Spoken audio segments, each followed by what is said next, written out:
Okay, good afternoon, folks. I'd like to call the Planning and Heritage Committee meeting to order. Any declaration of conflicts? Seeing none. Can I have an approval of the agenda? Madam Chair, can I just put something under introduction of new business? Yes? I'd like to ask if we could, at a future meeting, look at street names, road names. Just looking at some of the development plans that are coming in, maybe we should have an update on our policy for street names, roads, and so forth, especially if we're going through a EDI, Equity, Diversity, and Inclusion workshop tomorrow, just to give a sense of our community is a much broader, diversified, multicultural municipality, so I think it should our street names, road names should reflect that too. So that's just for a future meeting. Okay, thank you. Thank you. So an adoption of the minutes from November 7th. Oh, Moved. approval of the agenda, okay. Moved by Deputy, or Mayor Brown, seconded by Councillor Beck. Okay, any business arising, adoption of the draft minutes, November the 7th. Moved. Moved by His Worship, seconded by Councillor Beck. Any business arising from the minutes? Okay, seeing none, we'll move right on to our reports. And our first one is Forest Land Priority Place Initiative Program Update. And I'll send that over to Donna. Thank you, Madam Chair. So on September the 18th, 2023, a consulting land use planner, Janice Harper, gave a presentation to the committee.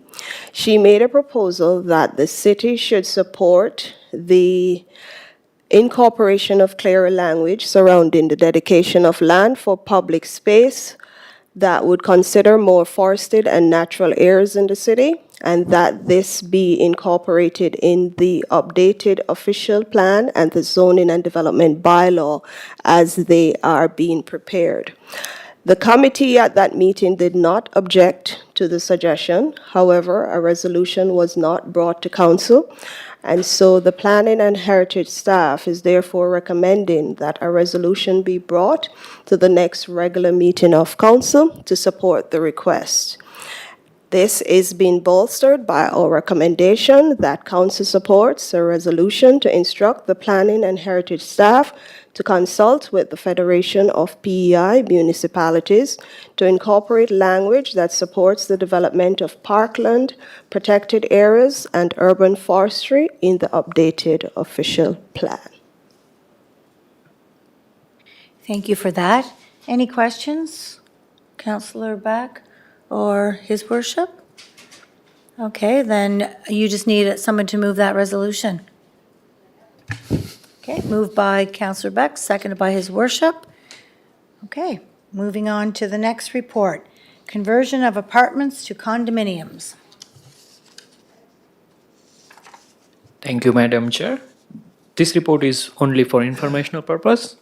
The City of Charlottetown's Planning and Heritage Department occasionally gets requests to change the uses of an apartment building to condominium and registration process attached to it. So enclosed here with is an interpretation of regulatory framework and procedural details required for an individual seeking to register and utilize the property as a condominium in province of Prince Edward Island. All condominiums development within PEI is subject to stringent adherence under the PEI's Condominium Act 2009, which defines the requisite legal parameters of the establishment, registration, and administration of condominiums. So all the procedures, bylaws, and the details an individual has to follow is mentioned under the attachments, which are PEI Condominium Act 2009 and PEI Condominium Act Regulations 2018.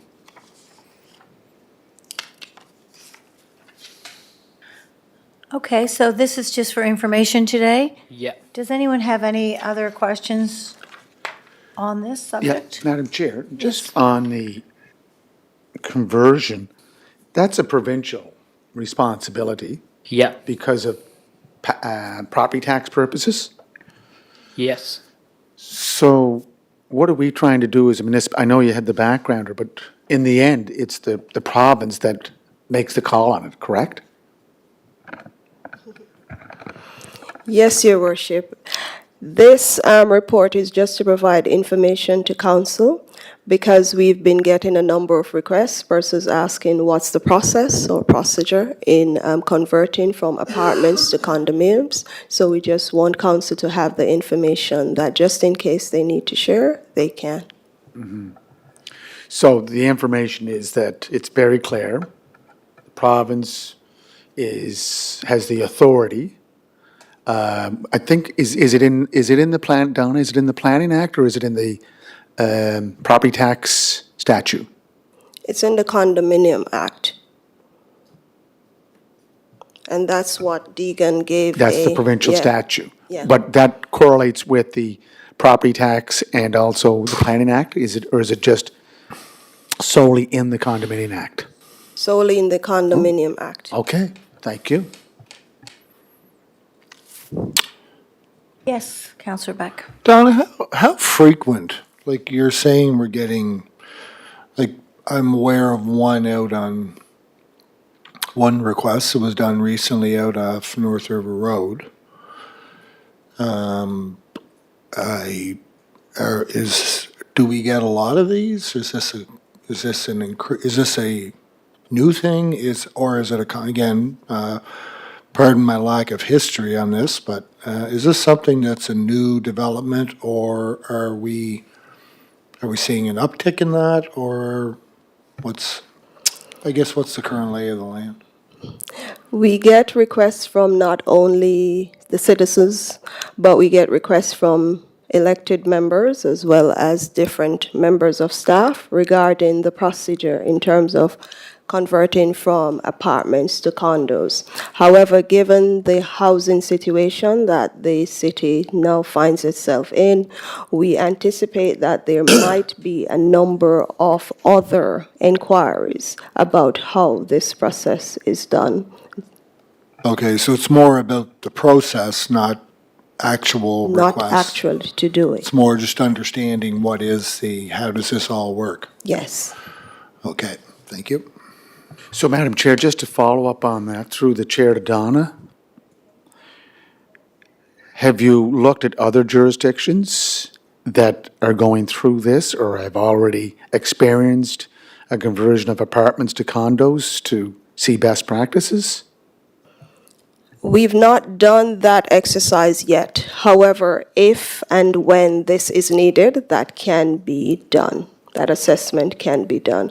However, at the moment, this is a provincial jurisdiction. It's within their jurisdiction to do, and so the city doesn't really have any involvement in this.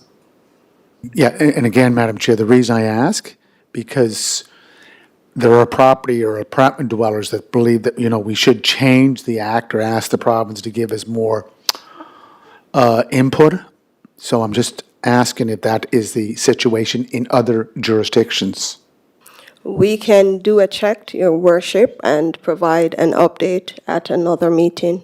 However, we've not done that yet. It's not urgent. It's just something that I would put on your radar. Thank Okay. you. Just one more question, Donna, through your Madam Chair, if you don't mind. So it is a provincial responsibility or task, if you will. But I assume we have some involvement either at the registration level, at the registry level, or anything like that, or is it totally out of our hands? Through you, Madam Chair, to Councillor Beck, it is totally out of our hands. It is a jurisdiction, it is a provincial, responsibility. Okay, so we would have no idea about if it's going on or anything or like that? No. Okey doke.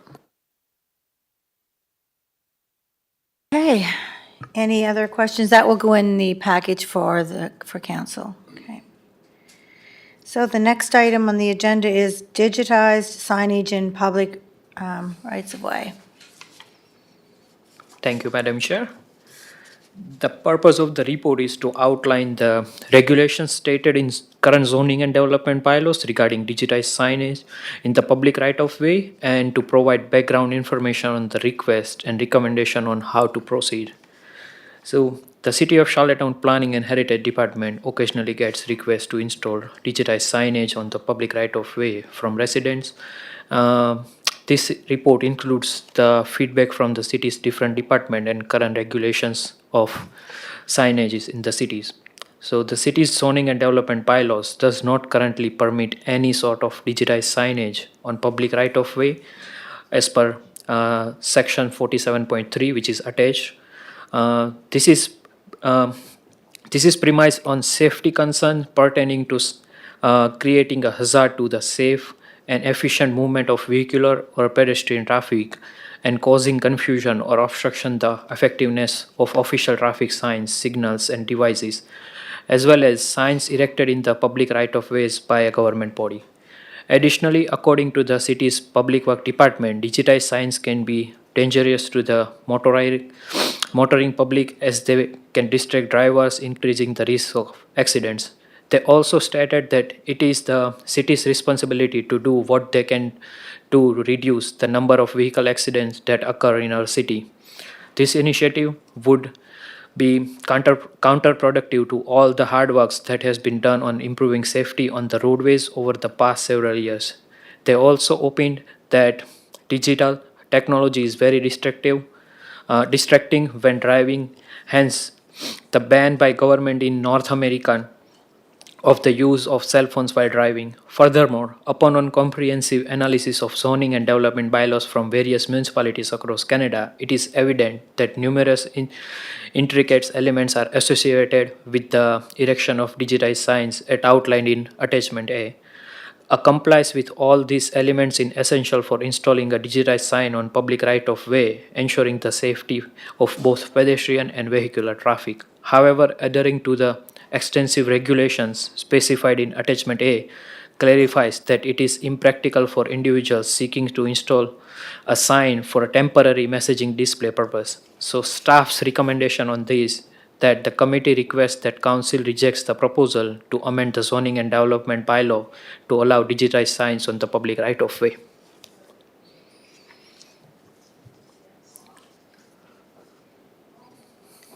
Any questions on that?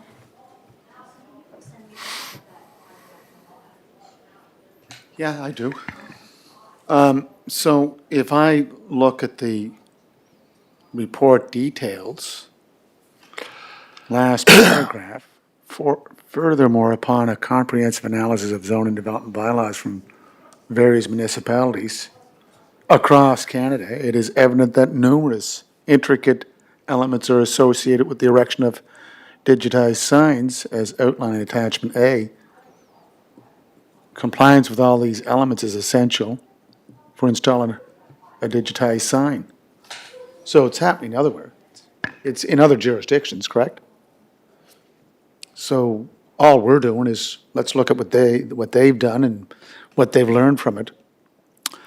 But if I go back to the presentation that was made by Steve Bellamy for the Confederation Center, he was talking about his digitized sign and not being allowed to use video above the Confederation Center.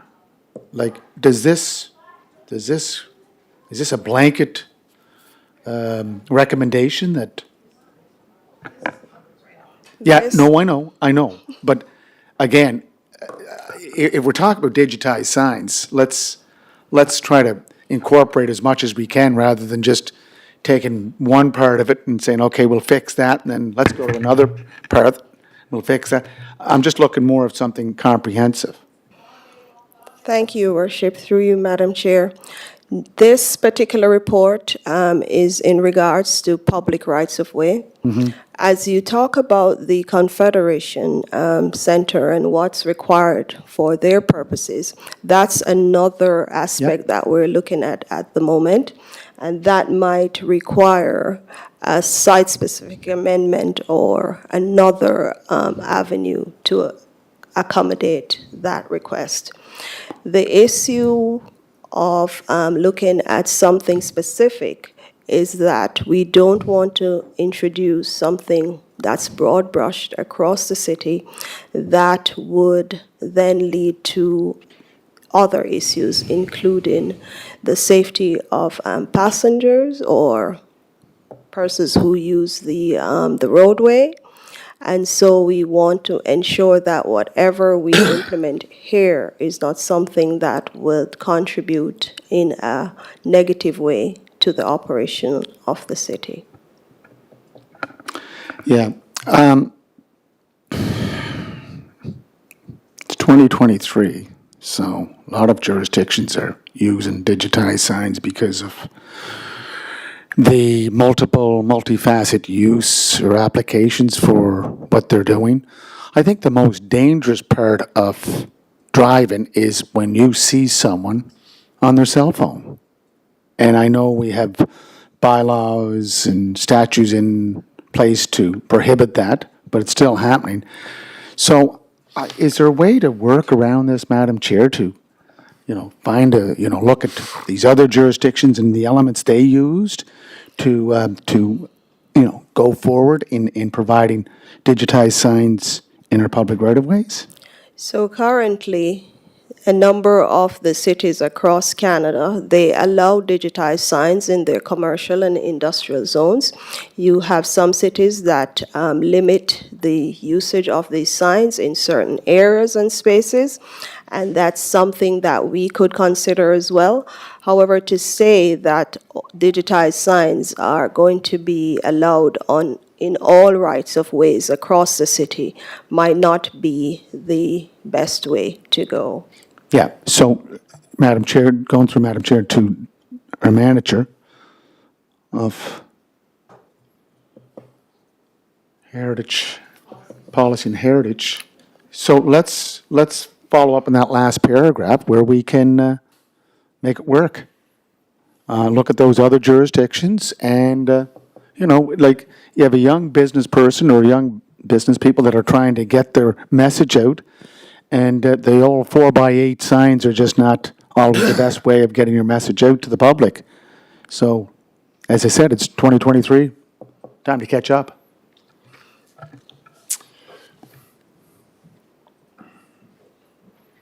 Okay. Go ahead. Thank you, Madam Chair. So I'm just responding to what is Your Worship is saying. Like some of the city who are also allowing the digitized signage in public right of way, they do have criteria such as like the illumination of the signs, and some of the cities mandate the distance as well. Like no signs are allowed near like in 150-meter area of residential zones.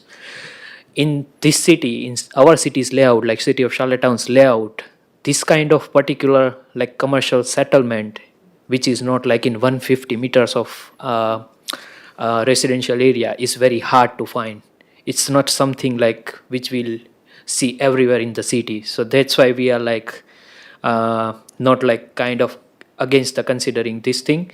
And the signs are allowed are in like not in the same jurisdiction size as City of Charlottetown. They are allowed in like major big cities like City of Toronto, who have like big commercial and industrial areas. City of Halifax do allow signs on public right of way, but they are not allowing the digitized signs. They are just allowing the normal a board template or something like that. Anything which is connected to electricity is not allowed. So this is the closest city to the City of Charlottetown's size. Other than Halifax, there is no single city in Atlantic Province who are like allowing the digitized signs in public right of way. And to follow up, They also regulate the times. Most of these bigger cities that allow the digitized signs, they allow the times as to when you can have these signs illuminated. So that's another aspect as well to consider, and how we would police this and enforce it. So there are a number of issues that we need to consider if we're gonna amend the zoning and development bylaw to allow this use.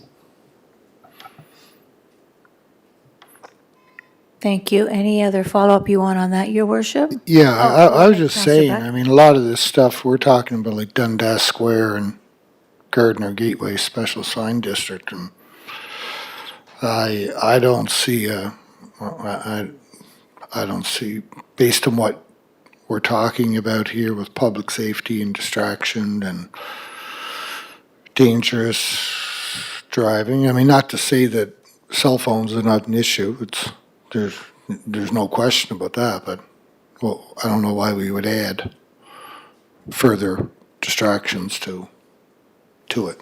So I think it's fine. I'm just wondering here, though, is on November 15th, what happened at the Economic Tourism and Cultural Development meeting? Why, was it presented there and then it was passed on to us? Is that what happened, or? So they had a presentation from this company, which just, then the recommendation came from that department for Planning and Heritage to Okay. look at digital signage. So it's my understanding that staff has not recommended Synergy Screen's outdoor digital signage proposal, because I think the indication was if this bylaw was amended, then it would have to probably go out to an RFP if the city was going to engage with somebody, but that's nothing to do, I don't think, with Planning and Heritage. I think that's an economic development thing. That's just what prompted them to look at the amending this, is that correct? Thank you, Madam Chair. Yes, at that committee meeting, the recommendation was made that the Planning and Heritage Department take a look at it to consider amending the zoning and development bylaw to include the allocation or to allow digitized signs on public rights-of-ways.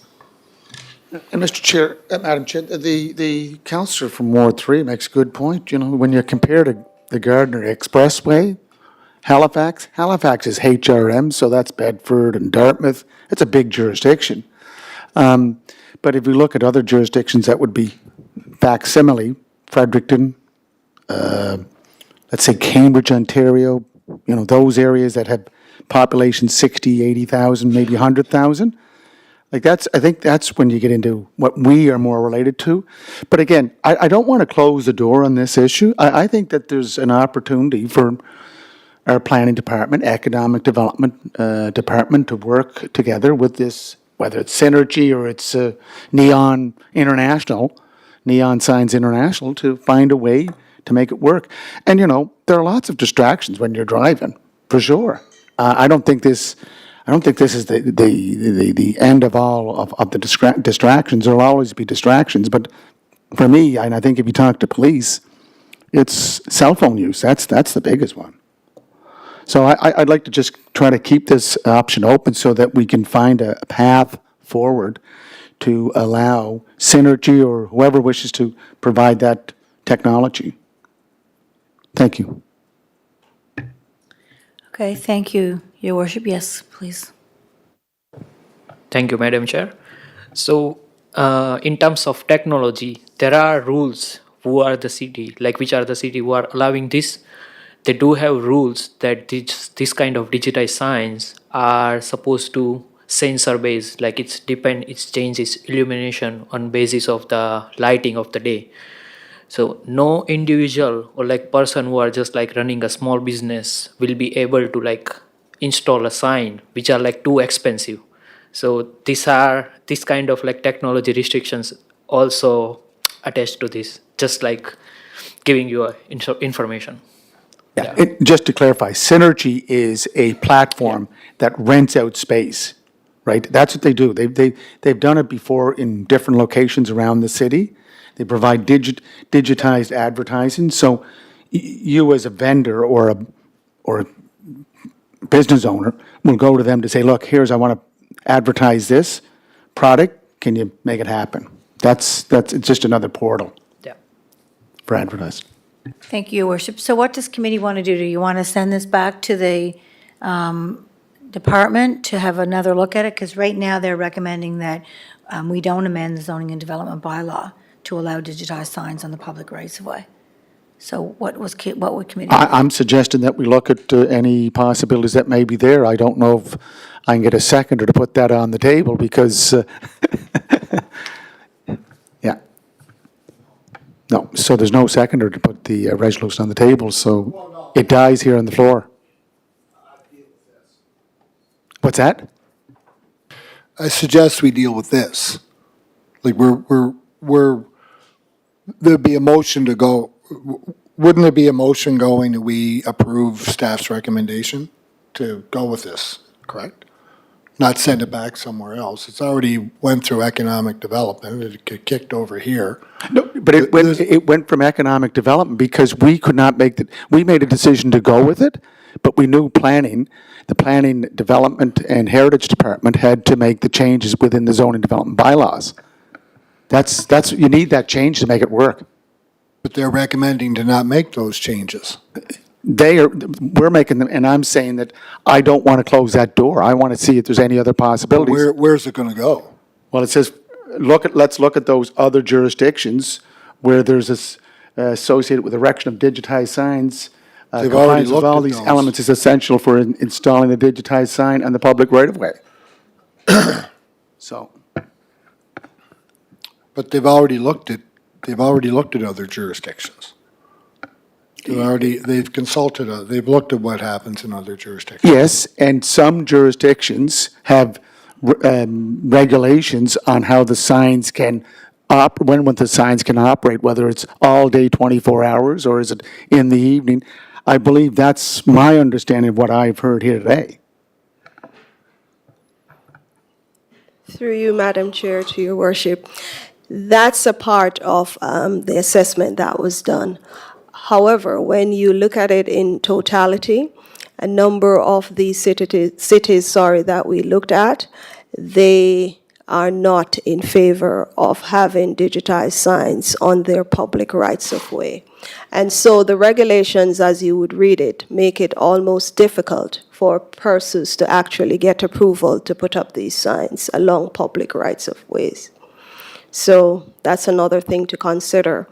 Another issue here is that if we should consider amending the zoning and development bylaw to include this regulation, then we would need to go to public meeting, and then we will have all the different persons that already are signaling that they are not in favor of having these digitized signs because of all or some of the issues that we've outlined here today. So I think we've done a bit of due diligence that is indicating that our recommendation today is probably the correct one.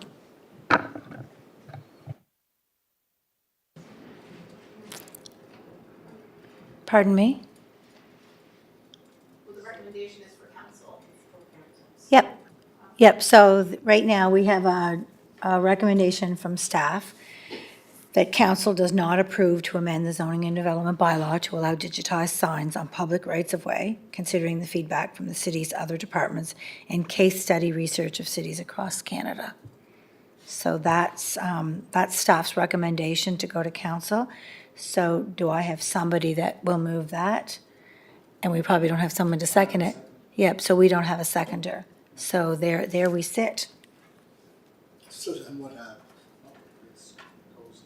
No resolution. We've done this before.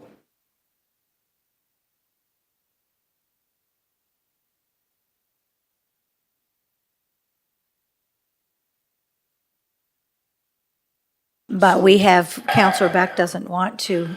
No, hold on. I think what you're saying is to get it to council, we vote that even though I'm supportive of what they're doing, to move it along, I would vote against their recommendation? Is that what I'm hearing? No, okay, let's move it to council. but I don't, again, this is just moving this to council. I'm not agreeing with it. You can move it. That's okay. You can move it and I'll second it. Yeah. Okay. Yeah. Yeah. But just now that the resolution's on the floor, we do have digitized signs in Charlottetown.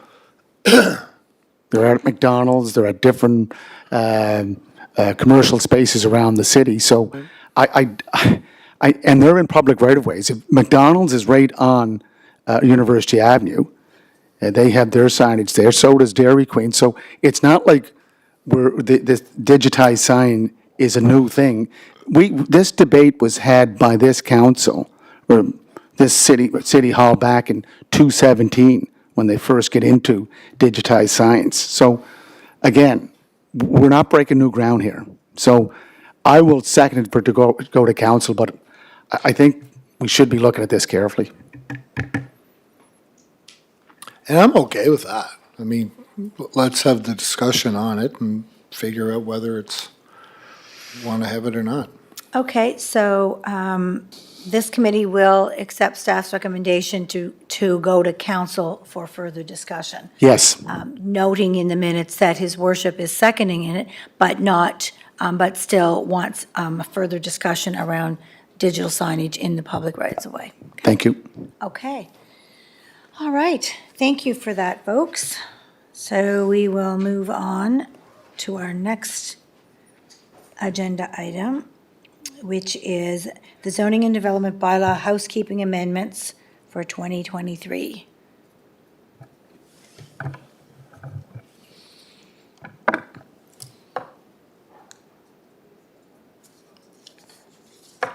Thank you, Madam Chair. Yeah. So today's agenda for the report is we go through the process amendments to various sections of our zoning and development bylaw, and we'll be discussing changes to the tables, the sequence of information, alphabetical order, new additions of amendments, definitions, and revisions made to the existing definitions. Let's start with section 47.12.4, where we recommended in paragraph number 3 have replaced in accordance with 5.12.4a with an accordance with 47.5.1d. Moving on to section 47.14 and electronic sign tables, in paragraph 5 of the general provisions column, we recommended to replace 5.14.4d shall not apply with 47.4.3 shall apply as highlighted. In section 8.1, we recommended updating the zone tables to include manufactured housing residential as an additional zone under the residential land use category with MHR as the corresponding symbol. Additionally, in the same zone table, we are recommending to replace the section 8.1.1 and replace it with the new numbering system to align with the land use zone numbering as shown on the screen. Also, as depicted on the screen and section in 46, we have replaced general provisions for parking table with one that is arranged in alphabetical order by use for easier reading. Now, let's address some recommended changes to use as regulations. Recommendations of section 19.1.1 to replace with apartment as a permitted use, and a new section 19.1.2 to be added to account for this change. The same revision to be made in section 20.1 as well. We are also recommending to remove and revising some sections to support STR bylaw, section 5.9 concerning tourist accommodation as a home occupation under section 5.9.3 is being removed. Section 5.11, which address bed and breakfast and home occupation as types of tourist accommodations under section 5.11.1 will be removed. We'll also recommended eliminating section 5.11.1a, which required tourist accommodation to be single detached dwelling only. Section 5.11.2 dealing with maximum gross floor area will be replaced with regulations for tourist accommodations. Furthermore, section 5.11.4 will be replaced by section 5.11.3, removing home occupation as a type of tourist accommodation and adding the requirement to obtain provincial license. Next, we are recommending to introducing new amendments, section 47.3 addressing prohibited signs and adding section 47.3.1J to include signs with obscene, offensive, discriminatory or misleading content to resolve the issue of putting a sign on public right of way. Regarding this will finalize the exact wording. So in last planning board meeting, we brought up the same thing, but due to some legal advice from for the final wording, no resolution were made. So this time we got the final wordings and it's updated in there. Also, in section 37.1, which deals with port zone, is recommended to be updated to include section 37.1.8, event hosting, as Port Charlottetown requested to consider events as well. In Appendix A, we are recommending new definitions from authority having jurisdictions, occupancy, residential occupancy, obscene content, discriminatory content, and events hosting. Additionally, we have revised the definitions of dwelling unit, heritage inn, long-term rentals, short-term rentals, tourist accommodation, tourist home to make them clearer and more supportive of the term in the city's zoning and development bylaws. All these needed changes in definition will be assist us in regulating the STR bylaw. All these recommended amendments are aimed to improve the clarity and effectiveness of city's regulation. I appreciate your attention to the proposed change and we look forward to your feedback and inputs as we move forward with this update and committee's approval to take these all recommendations to the planning board again. Thank you. Thank you. So does this have to go to public consultation? It does, okay. So today, we're just recommending to council for this to move forward to public consultation. Okay, does No. anyone have, Sorry, Madam Chair. Before public consultation, it's supposed to go to planning board again. Yeah. oh, I see, right, we're in planning committee, so this needs to move on to planning board first. And For the then we would recommendation. recommend a public consultation. Yeah. Go to council, go to public consultation, go back to planning board, and go back to council. Mercy, okay, okay. That's the process. Yep, that is the Madam Chair, process. can I just ask a question? Yes, go ahead, your worship. So electronic signing, that's digitized sign, right? Should we not update the word? I knew you were gonna say that, you were. Yeah, it's already there, right? Yeah, Yeah, it's okay. there. So we want to do that overall amendment. We could include any changes from the last report. On the event planning under the port zone, what section was that? I missed the section.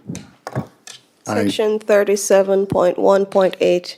Okay, so when you look at the port zone, down at the Confederation Landing, we do have events down there. And we So- do have events at, I'm going to call it the Founders Hall Park. So how does this add another layer to it? Through you, Madam Chair, to your worship. So currently, if you look in the zoning and development bylaw, it is not a permitted use under the port zone. And this was a request made by the Port Authority to have it added so that they are within their legal requirements.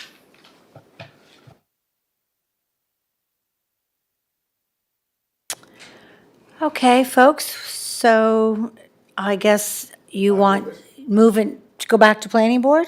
To go to planning board, okay, moved by his worship, seconded by Councillor Beck, that we're taking this back to planning board.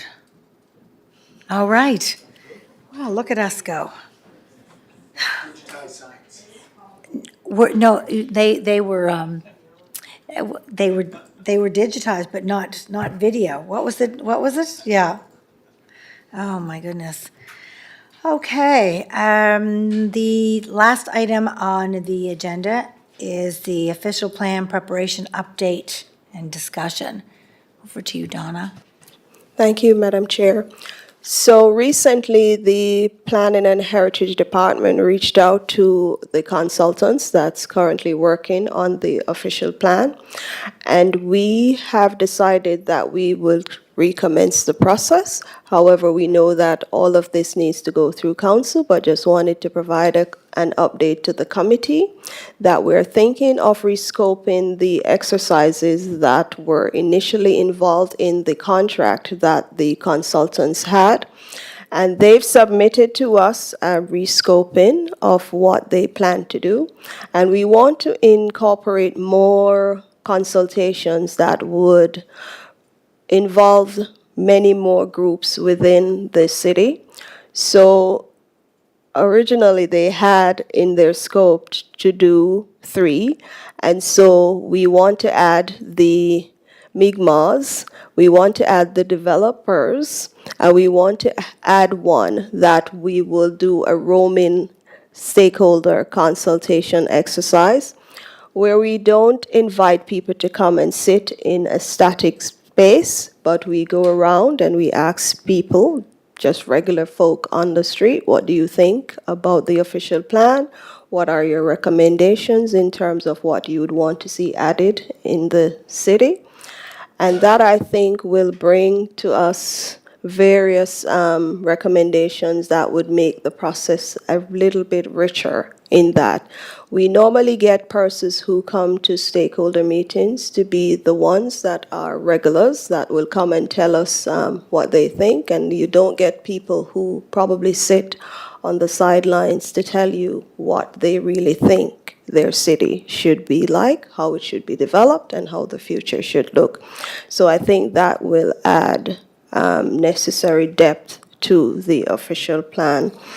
So currently, the draft has been circulated to the different departments within the city for them to do another review and to provide feedback to the Planning and Heritage Department.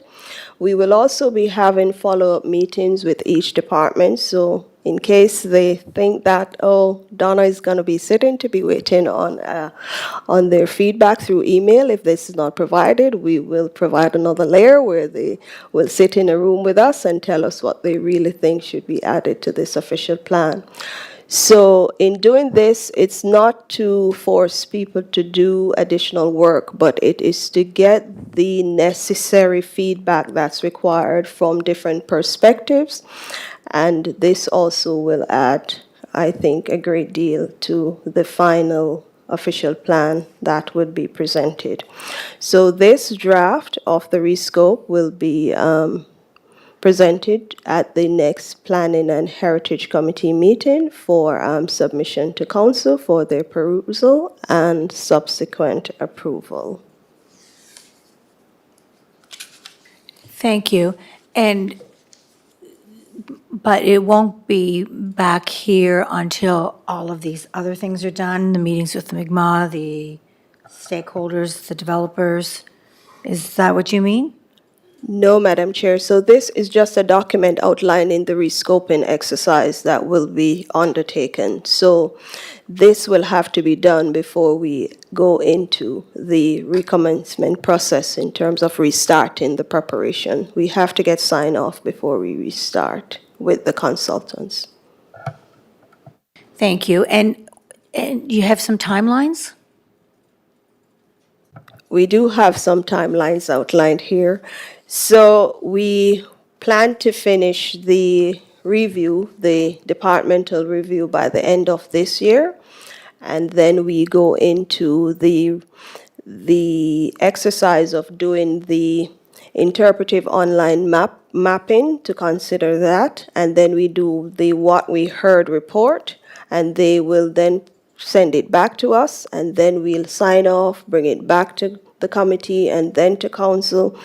And then we do the presentations and the stakeholder engagement with the different groups. So the Mi'kmaq, the developers, and the street roaming one that we are proposing. So after those meetings take place, those public consultation meetings, then there's an opportunity to make additional changes to the zoning and, or to the official plan. There are opportunities to make changes to the official plan right throughout the process. Thank you. Any questions? Go ahead. Yeah, I'm Councilor just Beck. I'm a little unclear still. So goes back to, currently it's going to go back through all the departments, follow-up meetings will be held, draft will be made, consultations will be held with Mi'kmaq, developers, people, man on the street interviews, whatever we want to call them. Then reformulated draft plan will come out of that. That will be taken to our Planning and Heritage meeting and then through to council. Then does the general public get, because like we did, 4 segments last time, right? 4 public consultation sessions. What extent of public consultation happens after it goes through, say, council decides, or is there another public consultation stage after that? Through you, Madam Chair, to Councillor Beck. So as I had stated before, there is a what we heard report. So after the initial consultations, that will happen through the rescoping, then we will go back to the public to say, this is what we heard from the different groups in the different stakeholder consultations. Oh, okay. Thank you. That's what I was missing. So, Madam Chair, these meetings with, and when you go to the Mi'kmaq Confederacy, I think there's also the BIPOC, that's Black Indigenous People of Color. They cover a broad scope of diversity, so I'd be reaching out to BIPOC for sure, because their representation is much far wider than just the Confederacy, and the Confederacy would be part of it too. But these meetings that you're looking at, these will all be open public meetings, so, anyone can sit in and listen to what presentations are going to be made by developers, whoever may be coming to the mic to make that presentation or their presentation. Is that correct? Through you, Madam Chair, to your worship. So in terms of dealing with different groups, consultations with different groups should differ based on their cultural identities and the different levels of inclusivity that they will allow. So in some of these consultation meetings, they might not be open to other members of the public simply because they have a code that they go by that we should probably respect in terms of consulting with them. But in terms of the BIPOC, yes, we will be including that group as well.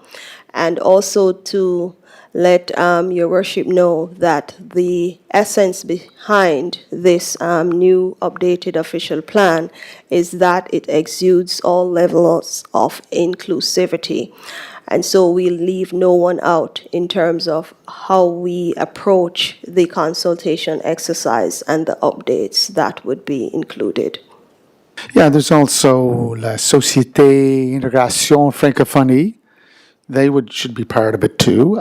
URSA, again, but again, we're talking about openness, transparency, and accountability. So I want to make sure that those 3 tenets are respected during this process. But Don, what you're referring to, did that come in our package? I can't find it. It didn't. Okay, No, could you send that out? It will be sent after it's presented to the committee at the next meeting. Okay, good. Yeah, because I'd like to get some timelines, and I think that, is it possible to make changes to our official plan and also be working on amendments to our land regulations through our zoning development bylaw, or is that going to be another stage that we have to wait to see happen? Through you, Madam Chair, to your worship. So through another program, which is HAF, the Housing Accelerator Fund, we do have that in the process where we will be working on both the official plan and the zoning and development bylaw concurrently to ensure that we are incorporating things that are aligned in both policies. However, as you may recall, Your Worship, that's something that we're still waiting on in terms of the approval. And so as soon as that is approved and the funding gets here, then we would start working on both of them. However, at the moment, it's just the official plan that we're concentrating. So, Madam Chair, through the Madam Chair Donna, so the the Canada Building Fund or the gas tax transfer, that was originally what we get the money, was No, that the funding official- just for the official plan? Just for the official plan with the incorporation of the sustainability plan. That will include the climate change action plan. Okay, so we'll have a pretty good idea of the timelines at a next meeting of official plan, zoning development bylaw amendments. Is that possible? I think I'm just repeating the question. Hopefully, we will get we'll get a response from the HAF fund by then, and we will have the timelines down.